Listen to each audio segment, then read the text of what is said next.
बोलो सत्यनारायण भगवान की जय।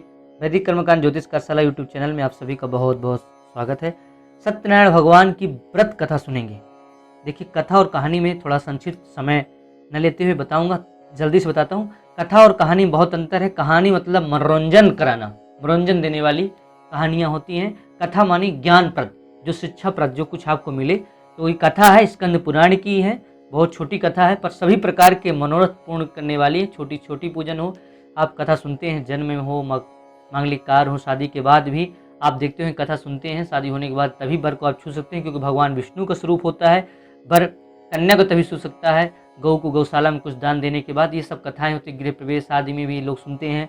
कोई भी पूजन हो तो बच्चे होता है, उसमें भी नामकरण आदि में कथा सुनते हैं। कथा आप जानते हैं पूर्णमासी में सुना जाता है, शुभ तिथियों में सुना जाता है।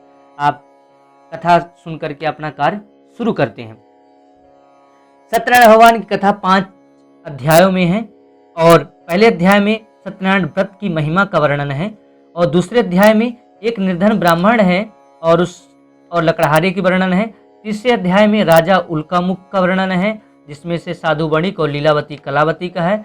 चौथे अध्याय में असत्य भाषण, झूठ बोलने का, प्रसाद का परित्याग करने का है। और 5वें अध्याय में राजा तुंगध्वज और गोप गणों का वर्णन है।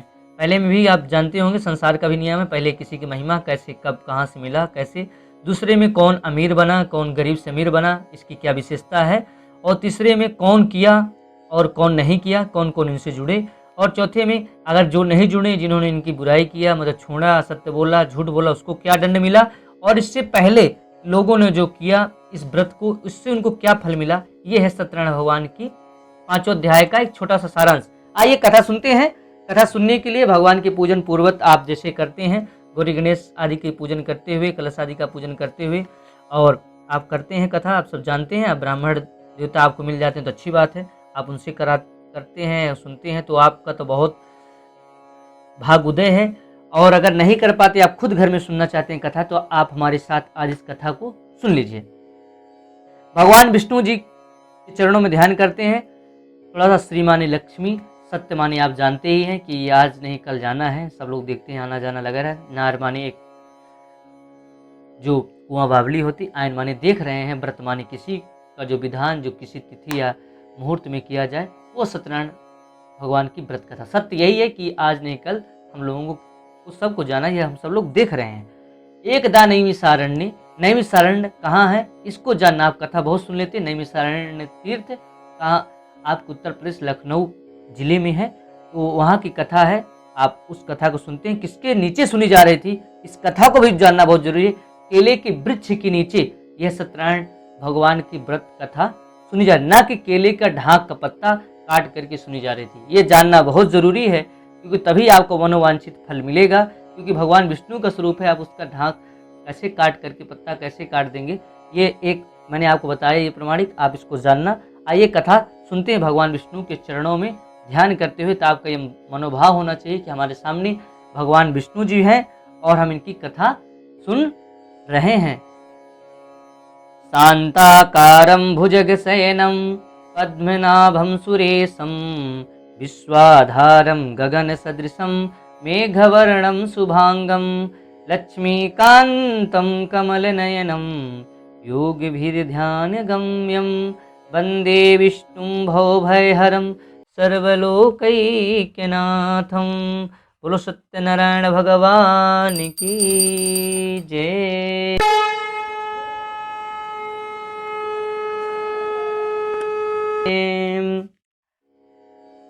एक समय नैमिषारण्य तीर्थ में सौनकादि 88,000 ऋषियों ने श्री सूत जी से पूछा, हे प्रभु, इस कलयुग में वेद विद्या रहित मनुष्यों को प्रभु की भक्ति किस प्रकार से मिलेगी तथा उनका उद्धार कैसे होगा।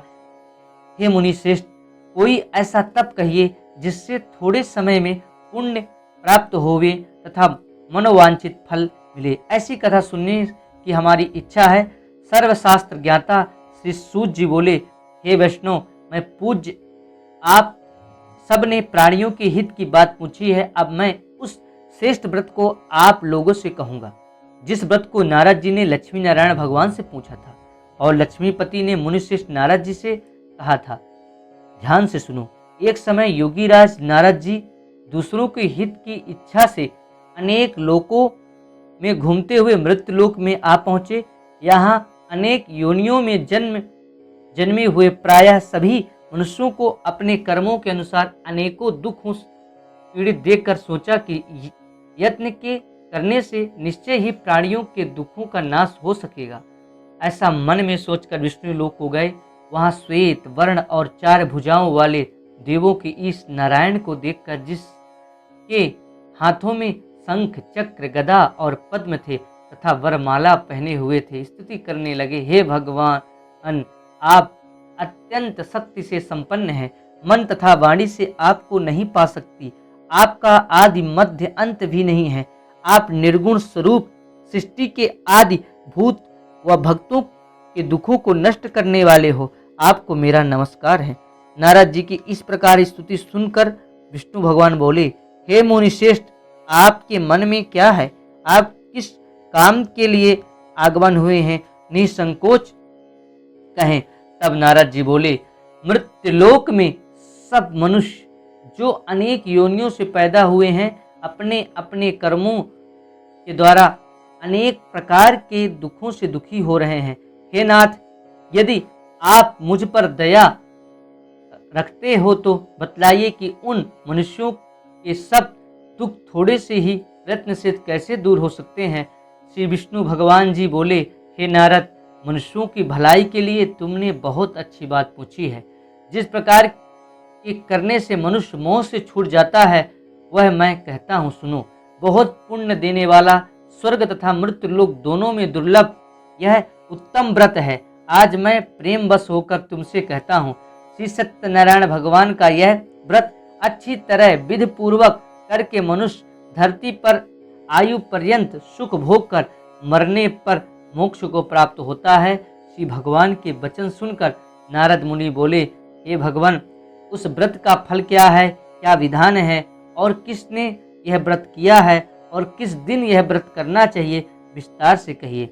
विष्णु भगवान बोले, हे नारद, दुख शोक आदि को दूर करने वाला, धन धान्य को बढ़ाने वाला, सौभाग्य तथा संतान को देने वाला, यह व्रत सब स्थानों पर विजयी कराने वाला, भक्ति और श्रद्धा के साथ किसी भी दिन मनुष्य श्री सत्यनारायण की प्रातः काल के समय ब्राह्मणों और बंधुओं के साथ धर्म परायण होकर पूजा करे, भक्ति भाव से नैवेद्य, केले का फल, शहद, घी, दूध और गेहूं का आटा, सवाया लेवा, गेहूं के अभाव में साठी का चूर्ण भी ले सकते हैं, और सब पदार्थों को भगवान को अर्पण कर देवे तथा बंधुओं सहित ब्राह्मणों को भोजन करावे, दक्षिणा देवे, पश्चात स्वयं भोजन करे।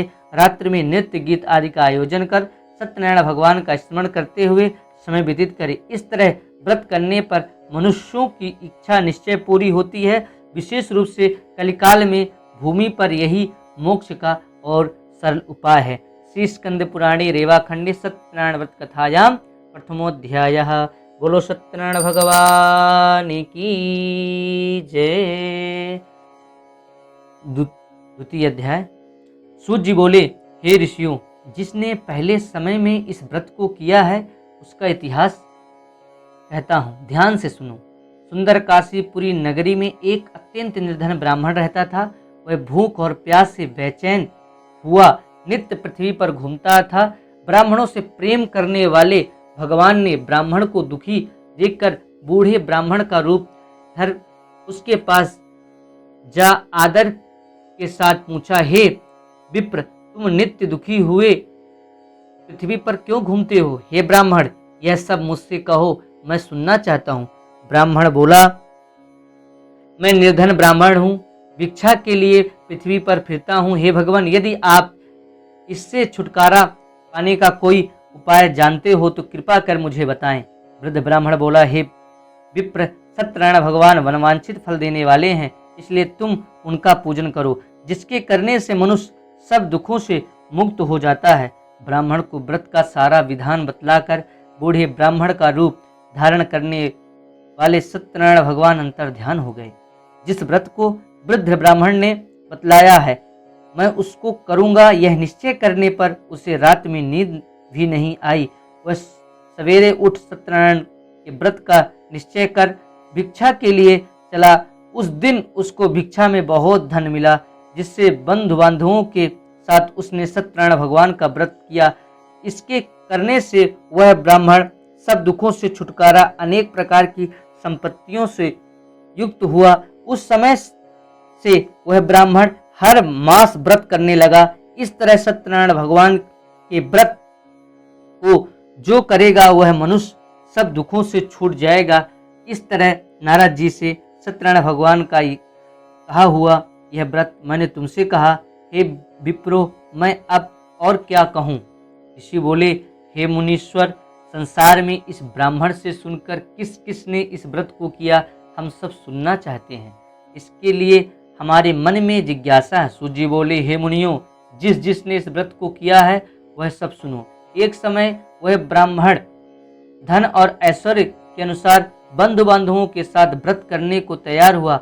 उसी समय एक लकड़ी बेचने वाला बूढ़ा आदमी आया और बाहर लकड़ियों को रखकर ब्राह्मण के मकान में गया। प्यास से दुखी लकड़हारा उनको व्रत करते देखकर ब्राह्मण को नमस्कार कर कहने लगा, आप यह क्या कर रहे हैं और इसके करने से क्या फल मिलता है, कृपया करके मुझको बताइए।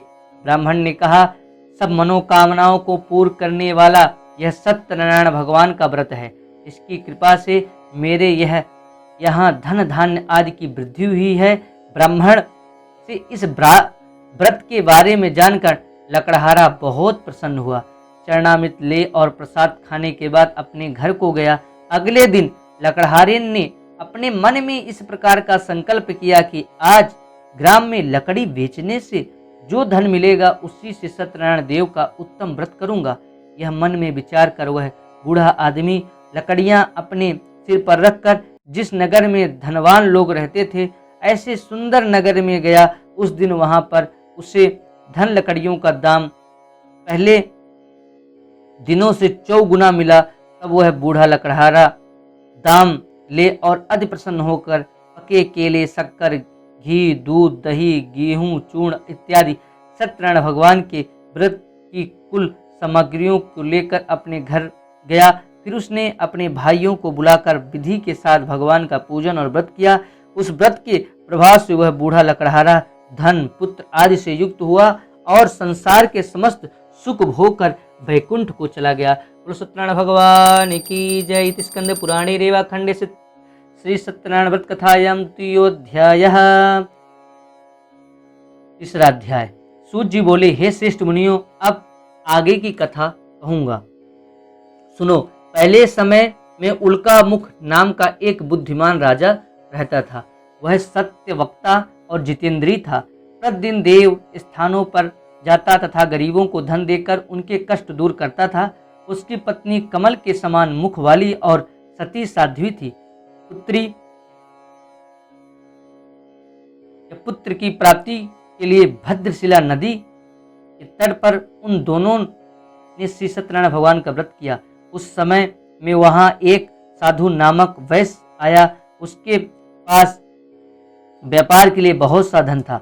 वह नाव को किनारे पर ठहराकर राजा के पास आ गया और राजा को व्रत करते हुए देखकर विनय के साथ पूछने लगा, हे राजन, भक्तियुक्त चित्त से यह आप क्या कर रहे हो? मेरी सुनने की इच्छा है, सो आप यह मुझे बताइए। राजा बोला, हे वैश्य, अपने बंधुओं के साथ पुत्रादि की प्राप्ति के लिए महाशक्तिवान सत्यनारायण भगवान का व्रत व पूजन कर रहा हूँ। राजा के वचन सुनकर साधु आदर से बोला, हे राजन, मुझसे इसका सब विधान कहो। मैं भी आपके कथानुसार इस व्रत को करूंगा। मेरे भी कोई संतान नहीं है। मुझे विश्वास है कि इस व्रत के करने से निश्चय ही होगी। राजा से सब विधान सुन व्यापार से निवृत्त हो वह आनंद के साथ अपने घर को गया। साधु ने अपनी स्त्री को संतान देने वाले इस व्रत को सुनाया और प्रण किया कि जब मेरे संतान होगी तब मैं इस व्रत को करूंगा। साधु ने ऐसे वचन अपनी स्त्री लीलावती से कहे। एक दिन उसकी स्त्री लीलावती पति के साथ आनंदित हो संसारिक धर्म में प्रवृत्त होकर सत्यनारायण भगवान की कृपा से गर्भवती हो गई तथा 10वें महीने में उसके एक सुंदर कन्या का जन्म हुआ। दिनों दिन वह इस तरह बढ़ने लगी जैसे शुक्ल पक्ष का चंद्रमा बढ़ता है। कन्या का नाम कलावती रखा गया। तब लीलावती ने मीठे शब्दों में अपने पति से कहा कि जो आपने संकल्प किया था कि भगवान का व्रत करूंगा, अब आप उससे करिए। साधु बोला, हे प्रिय, जिस इसके विवाह पर करूंगा। इस प्रकार अपनी पत्नी को आश्वासन दे वह नगर को गया। कलावती पितृगृह में वृद्धि को प्राप्त हो गई। साधु ने जब नगर में सखियों के साथ अपनी पुत्री को देखा तो तुरंत दूत बुलाकर कहा कि पुत्री के वास्ते कोई सुयोग्य वर देख कर लाओ।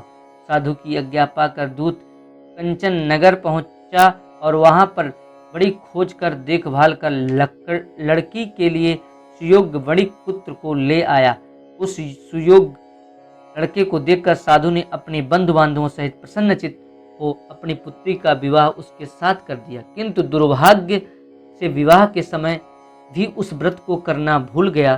तब श्री सत्यनारायण भगवान क्रोधित हो गए और साधु को श्राप दिया कि तुम्हें दारुण दुख प्राप्त होगा। अपने कार्य में कुशल साधु वैश्य अपने जमाता सहित समुद्र के समीप स्थित रत्नपुर नगर में गया और वहां दोनों ससुर जमाई चंद्रकेतु राजा के पास उस नगर में व्यापार करने लगे। एक दिन भगवान सत्यनारायण की माया से प्रेरित कोई चोर राजा का धन चुराकर भागा जा रहा था, किंतु राजा के दूतों को आता देखकर चोर ने घबरा कर भागते हुए राजा के धन को वहीं चुपचाप रख दिया जहां वो ससुर जमाई ठहरे हुए थे। जब दूतों ने उस साधु वैश्य के पास राजा के धन को देखा तो वो दोनों को बांध कर ले गए और राजा के समीप जाकर बोले, हे राजन, यह दो चोर हम पकड़ लाए हैं, देखकर आज्ञा दीजिए। तब राजा की आज्ञा से उनको कठोर कारावास में डाल दिया गया। उनका सब धन छीन लिया गया। सत्यनारायण भगवान के श्राप के कारण साधु वैश्य की पत्नी और पुत्री भी घर में बहुत दुखी हुई। उनके घर पर जो धन रखा था चोर चुरा ले गए। शारीरिक तथा मानसिक पीड़ा तथा भूख प्यास से अति दुखित हो अन्न की चिंता में कलावती एक ब्राह्मण के घर गई।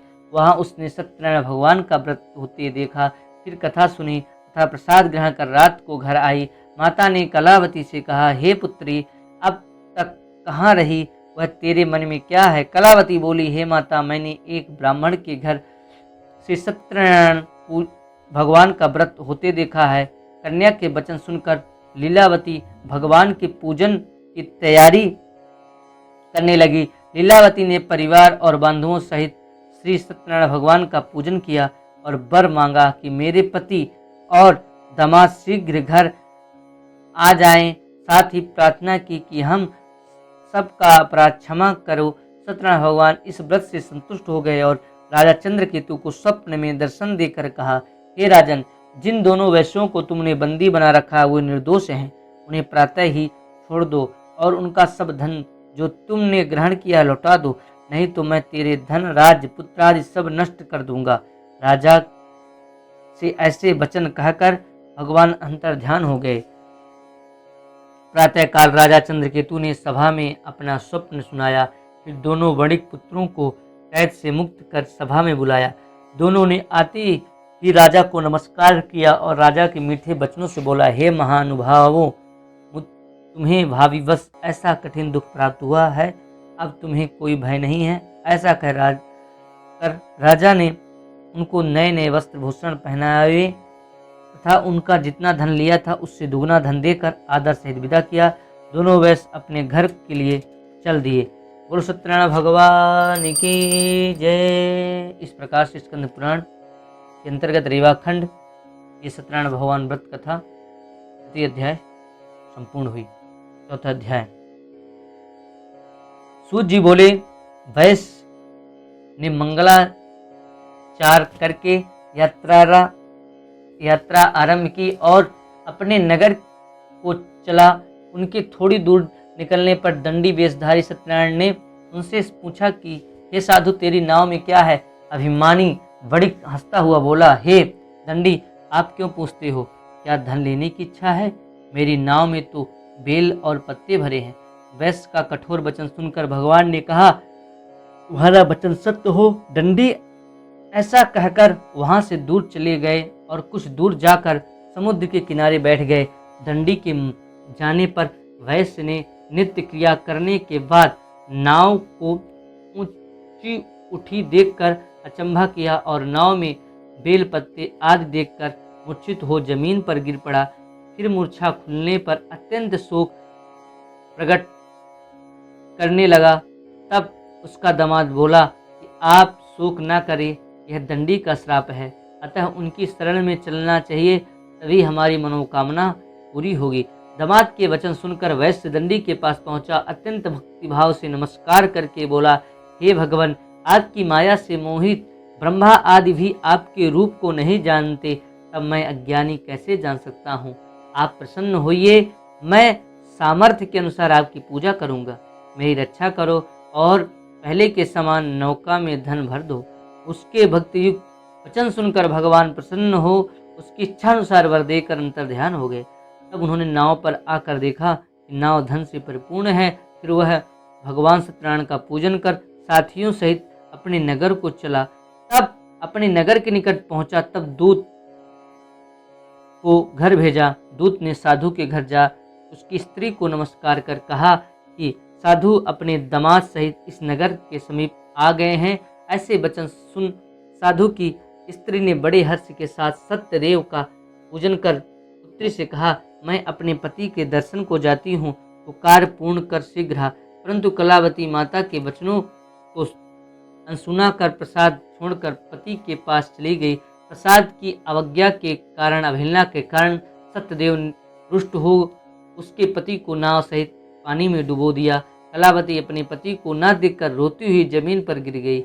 इस तरह नौका को डूबा हुआ तथा कन्या को रोता देख साधु दुखित हो बोला, हे प्रभु, मुझसे या मेरे परिवार से जो भूल हुई है उसे क्षमा करो। उसके दीन वचन सुनकर सत्यदेव प्रसन्न हो गए, जिनका नाम सत्यनारायण है, और आकाशवाणी हुई, हे साधु, तेरी कन्या मेरे प्रसाद को छोड़कर आई है, इसलिए इसका पति अदृश्य हुआ है।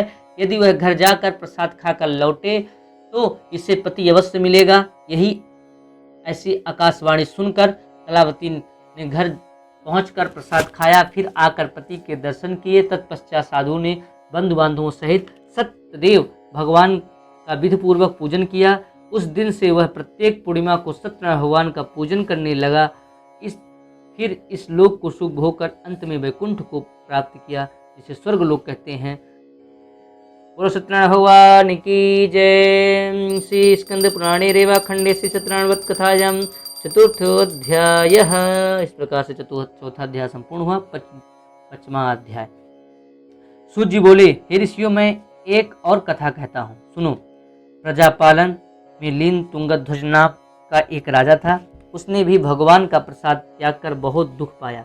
एक समय वन में जाकर वन्य पशुओं को मारकर बड़ के पेड़ के नीचे आया। वहां उसने ग्वालों को भक्ति भाव से बांधुओं सहित सत्यनारायण जी का पूजन करते देखा, परंतु राजा अभिमान वश देखकर भी वहां नहीं गया और न नमस्कार ही किया। जब ग्वालों ने भगवान का प्रसाद उसके सामने रखा तो वह प्रसाद को त्याग कर अपनी सुंदर नगरी को चला गया।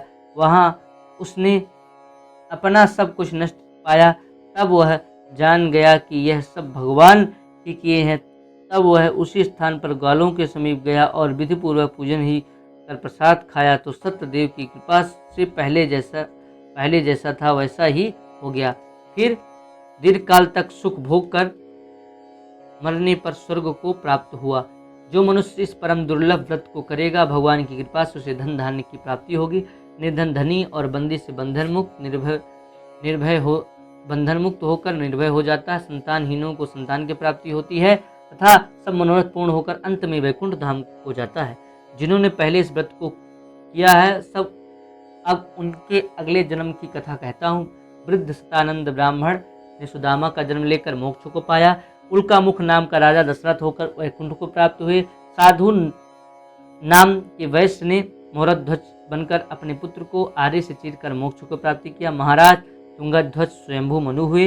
उन्होंने बहुत से लोगों को भगवान की भक्ति में लीन एवं स्वयं मोक्ष प्राप्त किया। लकड़हारा भील अगले जन्म में गुही नामक निषाद राजा हुआ। जिसने भगवान राम के चरणों की सेवा कर मोक्ष को प्राप्त किया। बोलो सत्यनारायण भगवान की जय। श्री स्कंद पुराणे रेवा खंडे श्री सत्यनारायण वध कथायाम पंचमोध्याय। इस तरह करके श्री सत्यनारायण भगवान की कथा संपूर्ण हुई। बोल लक्ष्मी नारायण भगवान की जय। आप कैसी लगी आप कमेंट बॉक्स में जरूर लिखें। जय श्री